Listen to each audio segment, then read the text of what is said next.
नमस्कार, माझे नाव हर्षल तानाजी लायगुडे। माझ्या शाळेचे नाव श्री ज्ञानेश्वर विद्यानिकेतन जवळ। मी इयत्ता 9वी मध्ये शिकत आहे। आमच्या विद्यालयामध्ये माझी शाळा सुंदर शाळा या उपक्रमाअंतर्गत विद्यालयामध्ये अनेक उपक्रम राबवण्यात येत आहे। त्यापैकी सेंद्रिय शेती व कंपोस्ट खत तयार करणे हा उपक्रम Inner Wheel club of Talegaon Dabhade यांच्या संचालिका सौ स्वातीताई दाभाडे यांच्या मार्गदर्शनाखाली सुरू केला आहे। शालेय आवारातील केर कचरा, पालापाचोळा तसेच कागद यापासून सेंद्रिय खत तयार करणे व त्याचा वापर शालेय आवारात असलेल्या परसबागेत केला आहे। आमच्या विद्यालयातील परसबागेत सेंद्रिय खताचा वापर करत आजपर्यंत आपण शेतीमध्ये रासायनिक खतांचा वापर करत आलो आहोत।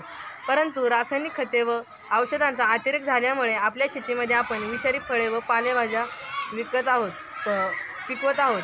रासायनिक खतामुळे मृदा प्रदूषण तसेच जलप्रदूषण होत आहे। तसेच अनेक रासायनिक घटक आपल्या पोटात जाऊन आपल्याला विविध आजारांना बळी पडावा लागतो। म्हणून सेंद्रिय शेती ही काळाची गरज आहे व चांगले आरोग्य राहण्यासाठी आपल्याला सेंद्रिय शेतीकडे वळले पाहिजे। शेतीमध्ये मिश्र पीक पद्धतीचा उपयोग केला पाहिजे। शेतीमध्ये कंपोस्ट खत, गांडूळ खत तसेच शेणखत, कोंबडी खत इत्यादींचा वापर करून आपणास विषमुक्त शेती केली पाहिजे। हे सगळे करून आपल्या जमिनीला सुजलाम सुफलाम केले पाहिजे। धन्यवाद।